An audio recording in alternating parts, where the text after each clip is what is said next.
பிரைஸ்லட் அண்ணி. பிரைஸ்லட். எப்படி இருக்கீங்க? நல்லா இருக்கிறேம்மா, நீ எப்படி இருக்க? நல்லா இருக்கேன். வீட்ல எல்லாம் நல்லா இருக்காங்க? எல்லாரும் ஆண்டவர் கிருபையால நல்லா இருக்காங்கம்மா. சரி சரி. என்ன பண்ணிட்டு இருக்கீங்க? பைபிள் படிச்சிட்டு இருக்கிறேம்மா. பைபிள் படிச்சிட்டு இருக்கீங்களா? ஓ நல்ல வேலை. நான் உங்கள்கிட்ட வந்து நிறைய கேள்விகள் கேட்கணும்னு இருந்தேன்.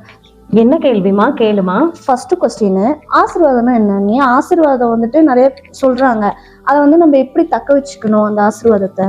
ஆசீர்வாதம்னா ஃபர்ஸ்ட் என்னன்னு தெரியுமா? இந்த உலகத்துல உள்ளவங்க நினைக்கிறாங்க காசு, பணம், பொருள், காரு, பங்களா, நகை, பொண்ணு, பொருள், இதுதான் ஆசீர்வாதம்னு நினைக்கிறாங்க. ஆனா ஆசீர்வாதம்னா என்ன தெரியுமா? ஆண்டவருடைய பிரசன்னம், பாதுகாப்பு, அவருடைய வழி நடத்துதல், அவருடைய அநேக நன்மைகள், இதுதான் ஆசீர்வாதம். இந்த ஆசீர்வாதத்தை நாம எப்படி பெற்றுக்கொள்ளலாம் தெரியுமா? ஒரே விஷயத்துல ஷார்ட்டா சொல்லி முடிக்கலாம். தேவனுக்கு கீழ்ப்படியணும். தேவன் நமக்கு சொல்ற எல்லா விஷயத்திலயும் நம்ம கீழ்ப்படிஞ்சு நடந்துட்டோம்னு வச்சுக்கோ, நிச்சயமா நம்மள அந்த ஆசீர்வாதத்தை பெற்றுக்கொள்ள முடியும். உலகத்தான விட ஒருபடி மேன்மையான ஆசீர்வாதத்தை நம்ம பெற்றுக்கொள்ள முடியும். உலக ஆசீர்வாதங்களையும் பெற்றுக்கொள்ள முடியும், தேவனுக்கிட்ட இருக்கிற ஆவிக்குரிய ஆசீர்வாதங்களையும் நம்மளால பெற்றுக்கொள்ள முடியும். இதுதான் ஆசீர்வாதம். தேவனுக்கு கீழ்ப்படிஞ்சு நடந்தா நமக்கு ஆசீர்வாதம். நம்ம கீழ்ப்படியாம அவருக்கு நம்ம நடந்துட்டோம்னா அது நமக்கு சாபமா மாறிடும். அப்ப நம்ம தேவன் கிட்ட கீழ்ப்படிந்து நம்ம நடந்துகிட்டாலே அவருடைய ஆசீர்வாதத்தை நம்மளால நிச்சயமா பெற்றுக்கொள்ள முடியும். ஓகே அப்பா, இந்த கேள்விக்கு நீங்க நல்லா பதில் சொல்லிட்டீங்க. இப்பதான் எனக்கு கிளியர் ஆயிருக்கு. உங்களுக்கும் ஆசீர்வாதம்னா என்னன்னு தெரியாம இருக்கிறீங்களா? இப்படி நாம தேவனுக்கு கீழ்ப்படியும் போது தான் உங்களுக்கு அநேக ஆசீர்வாதங்களை ஆண்டவர் தருவாரு. நீங்க நினைக்கலாம் இந்த உலகத்துல இருக்கக்கூடிய பொண்ணு பொருள்க தான் ஆசீர்வாதம்னு. ஆனா அது ஆசீர்வாதம் கிடையாதுங்க.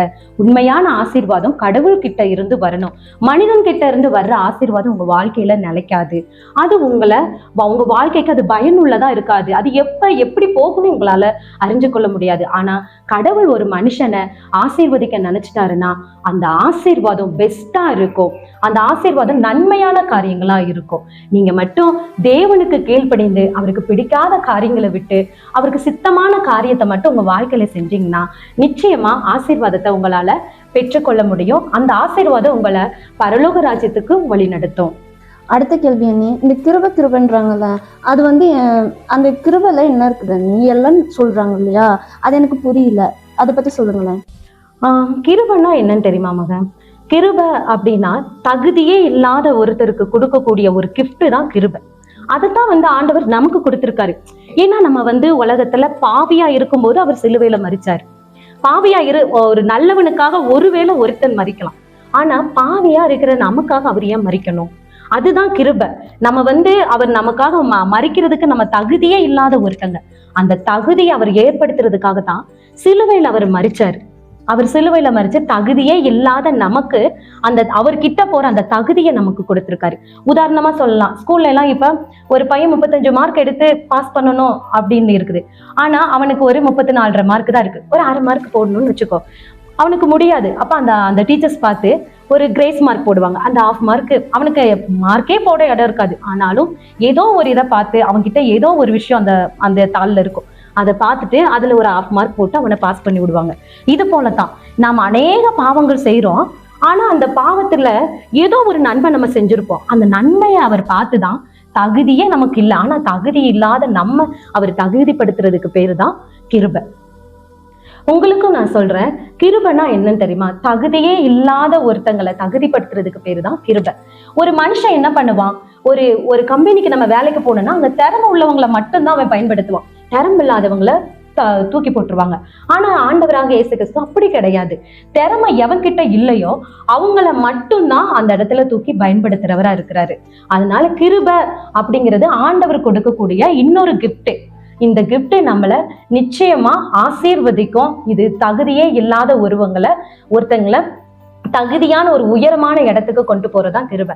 அப்படி போலதான் இந்த உலகத்துல நீங்க கல்வி அறிவு இல்லாம இருக்கிறீங்களா, பணம் காசு இல்லாம இருக்கிறீங்களா, வீடு வாசல் இல்லாம இருக்கிறீங்களா, எதுக்குமே பிரயோஜனம் இல்லாம இருக்கிறீங்களா, பாவத்தை மட்டுமே செஞ்சிட்டு இருக்கீங்களா, பரவாயில்ல, கவலைப்படாதீங்க. நீதிமானா இருக்கிற ஒருத்த மட்டும்தான் ஆண்டவர்கிட்ட வர முடியும்னு என்னைக்குமே நினைக்காதீங்க. ஆண்டவர் பாவிகளுக்காக தான் வந்தாரு. எவன் ஒருவன் அதிக பாவத்துல நிலைச்சிருக்கிறியோ அவனுக்கு மட்டும்தான் ஆண்டவர் அந்த கிருபையை கொடுக்கிறாரு, நல்லவனுக்கு இல்ல. பாவியான உனக்கு தான் அந்த கிருபையை கொடுக்கிறாரு. அதனால நான் பாவத்துல இருக்க, என்னால ஒண்ணுமே செய்ய முடியாது அப்படின்னு நீங்க நினைக்காதீங்க. உங்களுக்காகத்தான் ஆண்டவர் அந்த கிருபையை கொடுக்கிறாரு. அந்த கிருபையை நீங்க பயன்படுத்திக் கொள்ளுங்க. அந்த கிருபையை நீங்க நிச்சயமா பயன்படுத்தி கொண்டீங்கன்னா தகுதி இல்லாத உங்களை அவர் தகுதிப்படுத்த காத்து கொண்டிருக்கிறார். அதுவும் உங்க வாழ்க்கைய நிச்சயமா ஒரு ஆசீர்வாதத்துக்கு நேராகவும் நடத்தும், ஆவிக்குரிய வாழ்க்கைக்கு நேராகவும் நடத்தும், கர்த்தருடைய ராஜ்யத்துக்கு உங்களை கொண்டு சேர்க்கும். சரிங்க அண்ணி, இப்போ ஆவிக்குரிய வாழ்க்கைன்னு சொல்றீங்கல்ல, அது என்ன அண்ணி? அப்படின்னா என்ன?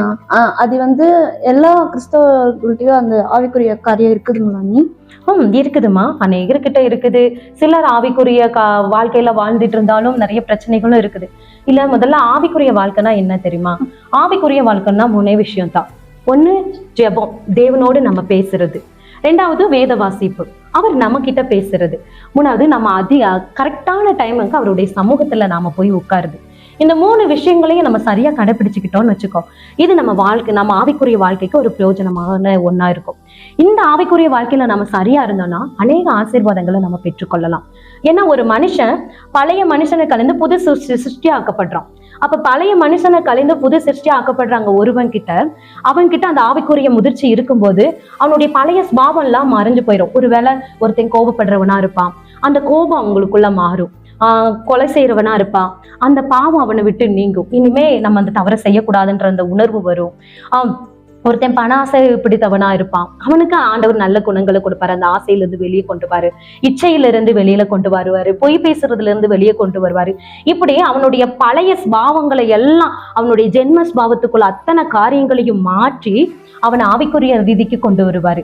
நம்ம அந்த 3 விஷயத்திலையும், ஜபத்திலையும், வேத வாசிப்புலையும், தேவனோட அந்த உறவுலையும் நம்ம சரியா இருந்தோம்னா நிச்சயமா ஆண்டவர் அந்த ஆவிக்குரிய வாழ்க்கையில நமக்கு ஒரு பெரிய மாறுதலை கொடுப்பாரு. பழைய வாழ்க்கையை மாற்றி புதிய ஒரு சிருஷ்டியா நம்மளை உருவாக்குவாரு. பழைய குணங்களை மாற்றி தேவனுடைய குணங்களை நமக்குள்ள கொடுப்பாரு. அப்ப தேவனுடைய அந்த ஸ்பாவத்தை நாம பெற்றுக்கொள்ளுகிறதா அந்த ஆவிக்குரிய வாழ்க்கை. இந்த ஆவிக்குரிய வாழ்க்கை ஆசீர்வாதத்தையும் நமக்கு தரும், ஆண்டவருடைய கிருபையும் நமக்கு அளிக்கும், ஆண்டவர் கொடுக்கிற தண்டனைகளில் இருந்து நம்மளை மீட்டெடுக்கும், பிறருக்கு சாட்சியாவும் நம்ம வாழ வைக்கும். இதுதான் ஆவிக்குரிய வாழ்க்கை. இந்த ஆவிக்குரிய வாழ்க்கையில நம்ம கரெக்டா இருந்துட்டோம்னா நிச்சயமா அந்த பரலோகம் அப்படிங்கிற அந்த கிஃப்ட் நமக்கு நிச்சயமா உண்டு. இந்த ஆவிக்குரிய வாழ்க்கையில நம்ம சரியா இல்லை அப்படின்னா நம்மளால ஆசீர்வாதங்களையும் பெற்றுக்கொள்ள முடியாது, தேவனுடைய கிருபையும் பெற்றுக்கொள்ள முடியாது. அதனால சாபம் மட்டும்தான் வரும். இதனால நம்ம இழக்கக்கூடிய காரியம் என்னன்னு தெரியுமா? ஆண்டவருடைய பரலோகம் என்கிற அந்த கிஃப்டை நம்ம இழந்து போயிடுவோம். நம்மளுடைய வாழ்க்கை நரகத்தை நோக்கி போயிடும். நமக்கு என்ன வேணும்? ஆண்டவருடைய பரலோக வாழ்க்கை தான். இந்த மனுஷ வாழ்க்கையில 70 பலத்தின் மிகுதினால் 80 அவ்வளவு நாட்கள் தான் நம்ம வாழ போறோம். இந்த பூமியில இருக்கிற இந்த ராஜ்யத்துக்காக நம்ம ஆசைப்பட்டு ஆண்டவருடைய வாழ்க்கையை விட்டுட்டு ஆண்டவருக்கு கீழ்ப்படியாம நம்ம நடந்துட்டோம்னா ஆவிக்குரிய வாழ்க்கையை விட்டு நம்ம வெளியில போயிடுவோம். அது நம்மளால பரலோக ராஜ்யத்தை சுதந்திரிக்கவே முடியாது. நம்ம இந்த 3 விஷயத்திலையும், ஜபத்திலையும், வேத வாசிப்பிலும், தேவனுடைய உறவு கொள்வது நம்ம சரியா இருந்துட்டோம்னா நிச்சயமா அந்த ஆசீர்வாதத்தையும், அந்த கிருபையவும், தேவனுடைய ராஜ்யத்தையும் நம்ம சுதந்திரித்துக் கொள்ள முடியும். ஆவிக்குரிய பிள்ளைகளாய் பிறக்கும் முன்பாக நம்மளால வாழவும் முடியும். நம்மளை பார்த்து அநேகர் ஆண்டவருடைய வார்த்தைகளை கற்றுக்கொண்டு அதற்கு கீழ்ப்படிய முயற்சி பண்ணுவாங்க. இதுதான் ஆவிக்குரிய வாழ்க்கை. உங்களுக்கு என்ன சொல்ல நான் விரும்புறேன்னா, ஆவிக்குரிய வாழ்க்கைன்னா நீங்க என்னமோ நினைக்கிறீங்க, ஏதோ நான் ஜெபிக்கிறேன், நான் வேதம் வாசிக்கிறேன் அப்படின்னு, நான் வாரத்துல நான் சர்ச்சுக்கு வர்றேன், இதுதான் என்னுடைய ஆவிக்குரிய வாழ்க்கை, நான் தினமும் பைபிள் ரீட் பண்றேன், இது மட்டும் வாழ்க்கை இல்லைங்க. நீங்க அதிகமா செபிக்கவும் செய்யணும், அதிகமா வேதத்தையும் வாசிக்கணும், அதிக அளவுல தேவ சமூகத்துல நீங்க போகணும். அதே மாதிரி தேவனுக்கு பிடித்த காரியங்களை உங்க வாழ்க்கையில நீங்க அப்ளை பண்ணிக்கணும். அப்பதான் உங்களால ஆவிக்குரிய வாழ்க்கையில வளர்ச்சி அடைய முடியும். அதே போல உங்க குணங்கள் மாறணுங்க. உங்க குணங்கள் மாறலைன்னா நீங்க என்னதான் ஜெபம் பண்ணி வேதம் வாசித்து தேவ சமூகத்துல காத்திருந்தாலும் ஒரு பிரயோஜனமும் கிடையாது.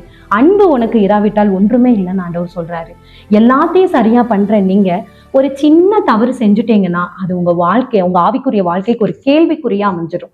நீங்க அநேக நன்மைகள்லாம் செய்யலாம், அநேக காரியங்களை நீங்க செய்யலாம். ஆனா ஆண்டவருடைய வார்த்தைக்கு கீழ்ப்படியாம போனாலும் சரி, அவருக்கு பிடிக்காத ஒரு காரியத்தை நீங்க செஞ்சாலும் சரி, நீங்க இத்தனை காரியம் செஞ்சீங்களே அதெல்லாம் ஒரு பூஜ்யமா இருக்கும். அதெல்லாம் உங்க வாழ்க்கையில ஒரு கேள்விக்குறியாதான் இருக்கும். அதனால ஆவிக்குரிய வாழ்க்கைங்கிறது வேத வாசிப்பு, ஜெபம், தேவனுடைய சமூகத்துல காத்திருக்கிறது, அவருடைய குணங்களை நாம தரித்து கொள்ளுகிறது, அந்த குணங்களை மற்றவர்களுக்கு முன்பாக பிரதிபலிக்கிறது.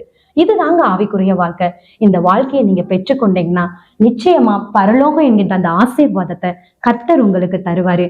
நரகம் என்கின்ற அந்த சாபத்தை உங்க வாழ்க்கையில இருந்து எடுத்து போடுவாரு.